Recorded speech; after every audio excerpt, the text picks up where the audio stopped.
Yup, that's me, Charles Foster Kane.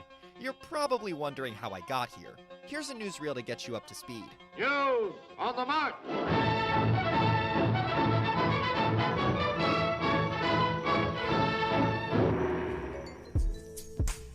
Suddenly, a man steps in the frame and points a gun at her. This is not her day. Fade to black. Title: 3 weeks earlier. I'm fascinated with a specific kind of opening scene. It's not exactly a cold open, since it doesn't always happen before the title sequence, and it's not just a tangential scene that establishes the tone of a movie, like the beginning of Indiana Jones. It's a particular cold open that drops you in the middle of the story without any context. We lost Doug. What? We can't find Doug. The opening is so well known that it's even become its own meme, popularized by Robot Chicken in 2010. Whoa, whoa, whoa, whoa, whoa. Do you ever have one of those moments where you think, how the hell did I get here? Since this type of opening gets parodied so often, it might feel like a lazy narrative choice. I'm not a huge fan, personally, of the whole 3 weeks earlier teaser thing. I feel like, we should start our stories where they begin, not start them where they get interested. Get out. But this supposed cliche is also used in many critically acclaimed stories, from iconic TV dramas to cinema's all-time classics. Even Ratatouille, one of my favorite movies, replicates that classic meme almost exactly. This is me. So how can a seemingly tired cliche also show up in so many stories we love? Well, it all started just a few short millennia ago. Movies and TV were not the first to skip over parts of their stories. The ancient poem The Odyssey begins at the end of the Trojan War, so the reader starts during Odysseus' journey back home. The Roman poet Horace, the video essayist of his time, described this choice as in medias res, translated to in the midst of things, making this kind of opening one of the earliest identified tropes in history. And it seems to have caught on, like when Hamlet starts after the king's death, skipping a core event and instead starting with the appearance of the king as a ghost. So the opening I'm talking about is a version of this ancient in medias res. We begin in the middle and then rewind to show how the character got there. At its most basic, this how I got here trope adds mystery to a story. In many classic noir novels and movies, we start off seeing the character in a crisis, and it draws us into the plot. There's something exciting about watching someone plan their heist knowing that they will fail, but not knowing when or how. In the first scene of Citizen Kane, we get a serious version of this how I got here opening. We watch the death of the main character, Charles Foster Kane. The mystery of his dying word Rosebud drives the plot of the story, as we find out how he ended up in a giant mansion all alone. On the comedic side, a lot of animated movies use this opening for laughs. Because of the cold open in The Emperor's New Groove, we already know that Cusco turns into a llama, so it's that much funnier when he has his slow transformation at the dinner table. Whether it's dramatic or comedic, the trope is a great way to sprinkle irony into your story. Right from the beginning, we know something the characters don't. So, talk to me about Vegas. It should be pretty mellow.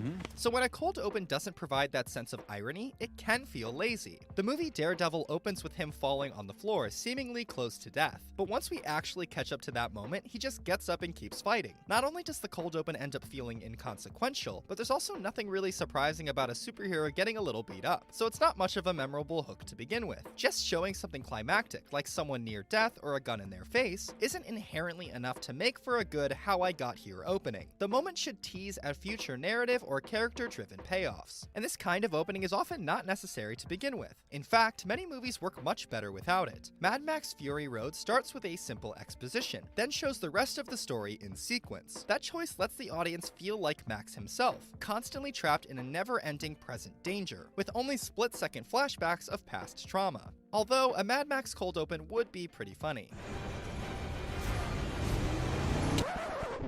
You see that guy right there? That's me. You're probably wondering how I got into this mess.